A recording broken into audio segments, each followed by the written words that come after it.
18 অক্টোবৰত হ'ব ধনতেৰছ।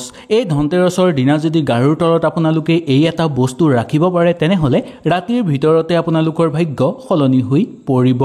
গাৰুৰ তলত এই বস্তু ৰাখি ৰাতি শুলে জীৱনত ভাল প্ৰভাৱ পৰিবলৈ ধৰিব, ঘৰত সুখ শান্তি বিৰাজ হ'বলৈ ধৰিব আৰু মা লক্ষ্মীৰ পৰম কৃপা আপোনালোকৰ ওপৰত পৰিব। বিশেষকৈ মহিলাসকলে যদি এই ধনতেৰছৰ দিনা গাৰুৰ তলত এই এটা বস্তু ৰাখে তেনেহ'লে মা লক্ষ্মীৰ পৰম কৃপা লাভ কৰিব পাৰিব, ঘৰৰ পৰা দৰিদ্ৰতা দূৰ হৈ পৰিব। দেখিবলৈ গাৰুটো একেবাৰে সাধাৰণ হ'লেও ইয়াৰ উপকাৰিতা বহু। কোৱা হয় যে মানুহে যিমানেই ধনী নহওক কিয় খোৱাৰ কাৰণে সাধাৰণ গাৰুটো ব্যৱহাৰ কৰিব লাগিব। যদি ধনতেৰছৰ দিনা গাৰুৰ তলত এই এটা বস্তু ৰাখে তেনেহ'লে ৰাতিৰ ভিতৰতে আপোনালোকৰ ভাগ্য সলনি হৈ পৰিব। আহক তেনেহ'লে সুন্দৰভাৱে এই ভিডিঅ'টোৰ যোগেদি জানি লওঁ। কিবা বুজি নাপালে নিশ্চয় মোক তলত কমেণ্ট কৰি জনাব আৰু যদি আমাৰ ভিডিঅ'টো ভাল লাগে লাইক এটা কৰি আমাৰ মনোবল বঢ়াব আৰু আপোনালোকৰ বন্ধুবৰ্গৰ লগত শ্বেয়াৰ কৰি তেওঁলোককো উপকৃত কৰিব। তুলসী গছ আমাৰ হিন্দু ধৰ্মত বহু পবিত্ৰ বুলি মনা যায়। কোৱা হয় যে তুলসী গছৰ পূজা কৰিলে আমাৰ সকলো দুখ কষ্ট দূৰ হয়।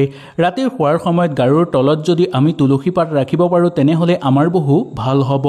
এই ধনতেৰছৰ দিনা ৰাতি আমি শোৱাৰ সময়ত গাৰুৰ তলত 2টা বা 3টা তুলসী পাত ৰাখি শুলে ঘৰত ভাল শক্তি উৎপন্ন হ'বলৈ ধৰিব। ইয়াৰ বাহিৰেও যদি তুলসী পাত ৰাতিপুৱা উঠি আপোনালোকে খায় তেনেহ'লে মা লক্ষ্মীৰ পৰম কৃপা আপোনালোকে লাভ কৰিব পাৰিব আৰু আপোনালোকৰ স্বাস্থ্য বেয়া নহ'ব।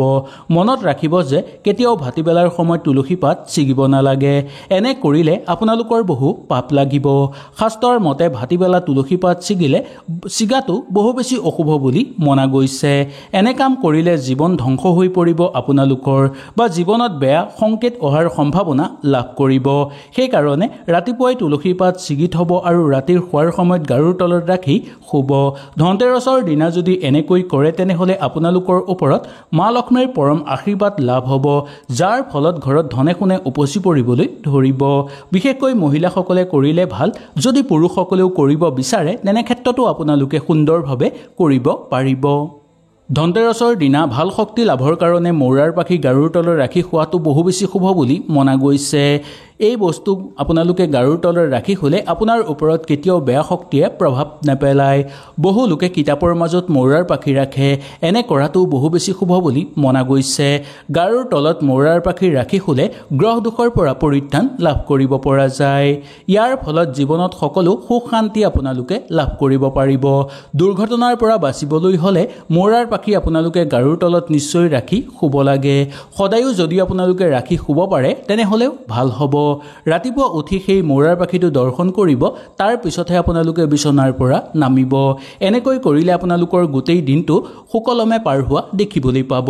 বিশেষকৈ ধনতেৰছৰ দিনা যদি মৌৰাৰ পাখি গাৰুৰ তলত ৰাখি আপোনালোকে শুৱে তেনেহ'লে মা লক্ষ্মী আৰু ভগৱান শ্ৰীকৃষ্ণৰ পৰম আশীৰ্বাদ আপোনালোকৰ ওপৰত পৰিব, যাৰ ফলত ঘৰত ধন সম্পত্তি বৃদ্ধি পাবলৈ ধৰিব, সকলো ফালৰ পৰা ঘৰত সুখ শান্তি নামি আহিবলৈ ধৰিব, নতুন নতুন ঘৰত সুযোগ সুবিধা লাভ হ'ব।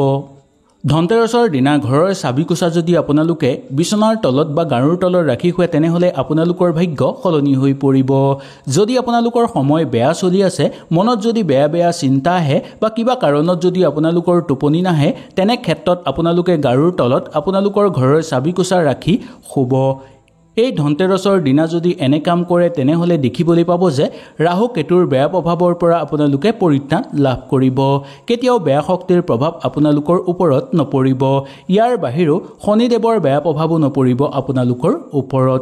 সেই গতিকে গাৰুৰ তলত এই বস্তু ৰাখি শোৱাটো শাস্ত্ৰৰ মতে বহু বেছি শুভ বুলি মনা গৈছে। ধনতেৰছৰ দিনা এই কাম কৰাৰ লগে লগে মা লক্ষ্মীৰ পৰম আশীৰ্বাদ আপোনালোকৰ ওপৰত পৰিব। আপোনালোকৰ জীৱনত চলি থকা সকলোবোৰ সমস্যা সমাপ্ত হৈ পৰিব। ধনতেৰছৰ দিনা ৰাতিৰ শোৱাৰ সময়ত গাৰুৰ তলত 1 টকাৰ মুদ্ৰা এটা নিশ্চয় ৰাখি শুব। সেই মুদ্ৰাটো যদি আপোনালোকে যেতিয়া পূজা কৰিব সেই পূজা স্থানত ৰাখি পূজা কৰি তাৰ পিছত যদি আনি গাৰুৰ তলত ৰাখি শুব পাৰে তেনেহ'লে খুব শুভ বুলি মনা গৈছে। ৰাতিপুৱা এই উঠি পইচাটো আপোনালোকে সুন্দৰভাৱে গংগাজল দি পবিত্ৰ কৰি আপোনালোকৰ পূজা স্থানতো ৰাখিব পাৰে নাইবা কোনো দৰিদ্ৰ মানুহকো আপোনালোকে দান কৰি দিব পাৰে এনে কৰিলে আপোনালোকৰ সকলো সমস্যা অন্ত হ'ব এনেদৰে দৈনিক যদি আপোনালোকে মাহত এদিন হলেও কৰিব পাৰে তেনেহলে আপোনালোকৰ জীৱনত সফলতা নামি আহিব আপোনাৰ ভাগ্য উদয় হৈ পৰিব ৰাতি গাৰুৰ তলত মুদ্ৰা ৰাখি খুলে চন্দ ভাল হৈ পৰে আৰু গ্ৰহ দোষৰ পৰা আপোনালোকে পৰিত্ৰাণ লাভ কৰিব পাৰিব গাৰুৰ তলত এই বস্তু ৰাখি খুলে মংগল গ্ৰহৰো শুভ প্ৰভাৱ পৰিবলৈ ধৰিব আপোনালোকৰ ওপৰত যাৰ ফলত দুখ কষ্ট আপোনালোকৰ জীৱনৰ পৰা নোহোৱা হৈ পৰিব গাৰুৰ তলত এইবোৰ বস্তু ৰাখি খোৱাটো ধনতেৰছৰ দিনা সকলোতকৈ বেছি শুভ বুলি মনা গৈছে ধনতেৰছৰ দিনা গাৰুৰ তলত সোণ বা ৰূপৰ বস্তু ৰাখি খোৱাটো শাস্ত্ৰৰ মতে বহু শুভ বুলি মনা গৈছে এই বস্তু ধনতেৰছৰ দিনা যদি কিনি আনে তেনেহলেও আপোনালোকৰ বহু পুণ্য হ'ব ভাগ্যশালী হৈ পৰিব আপোনালোক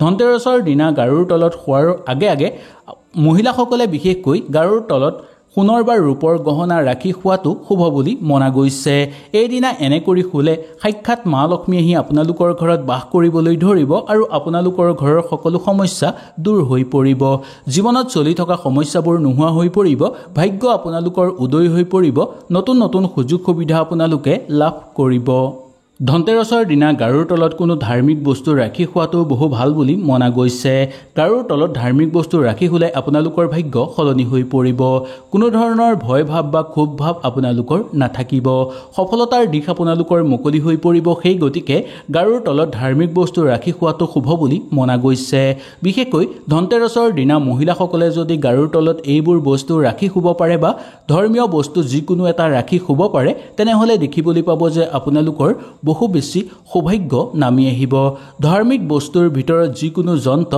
ওম চিহ্ন বা ধাৰ্মিক কিতাপ পত্ৰও আপোনালোকে ৰাখি শুব পাৰে বিশেষকৈ লক্ষ্য ৰাখিবলগীয়া কথা এইটোৱে যে মহিলাসকলে ৰাখি খুলে বেছি ফল লাভ কৰিব পাৰিব পুৰুষসকলেও ৰাখি শুব পাৰে ইমান চিন্তাৰ কাৰণ নাই তুলসী গছ আমাৰ হিন্দু ধৰ্মত বহু পবিত্ৰ বুলি মনা যায় কোৱা হয় যে তুলসী গছৰ পূজা কৰিলে আমাৰ সকলো দুখ কষ্ট দূৰ হয় ৰাতিৰ শোৱাৰ সময়ত গাৰুৰ তলত যদি আমি তুলসী পাত ৰাখিব পাৰোঁ তেনেহলে আমাৰ বহু ভাল হ'ব এই ধনতেৰছৰ দিনা ৰাতি আমি শোৱাৰ সময়ত গাৰুৰ তলত দুটা বা তিনিটা তুলসী পাত ৰাখি খুলে ঘৰত ভাল শক্তি উৎপন্ন হ'বলৈ ধৰিব ইয়াৰ বাহিৰেও যদি তুলসী পাত ৰাতিপুৱা উঠি আপোনালোকে খায় তেনেহলে মা লক্ষ্মীৰ পৰম কৃপা আপোনালোকে লাভ কৰিব পাৰিব আৰু আপোনালোকৰ স্বাস্থ্য বেয়া নহ'ব মনত ৰাখিব যে কেতিয়াও ভাটিবেলাৰ সময়ত তুলসী পাত ছিগিব নালাগে এনে কৰিলে আপোনালোকৰ বহু পাপ লাগিব শাস্ত্ৰৰ মতে ভাটিবেলা তুলসী পাত ছিগাটো বহু বেছি অশুভ বুলি মনা গৈছে এনে কাম কৰিলে জীৱন ধ্বংস হৈ পৰিব আপোনালোকৰ বা জীৱনত বেয়া সংকেত অহাৰ সম্ভাৱনা লাভ কৰিব সেই কাৰণে ৰাতিপুৱাই তুলসী পাত ছিগি থব আৰু ৰাতিৰ শোৱাৰ সময়ত গাৰুৰ তলত ৰাখি শুব ধনতেৰছৰ দিনা যদি এনেকৈ কৰে তেনেহলে আপোনালোকৰ ওপৰত মা লক্ষ্মীৰ পৰম আশীৰ্বাদ লাভ হ'ব যাৰ ফলত ঘৰত ধনে সোণে উপচি পৰিবলৈ ধৰিব বিশেষকৈ মহিলাসকলে কৰিলে ভাল যদি পুৰুষসকলেও কৰিব বিচাৰে তেনে ক্ষেত্ৰতো আপোনালোকে সুন্দৰভাৱে কৰিব পাৰিব হয়তো আজিৰ ভিডিওটোৰ যোগেদি আপোনালোকে সুন্দৰভাৱে বুজি পালে যদি কিবা অসুবিধা পালে নিশ্চয় মোক তলত কমেন্ট কৰি জনাব তেনেহলে আজিলৈ নমস্কাৰ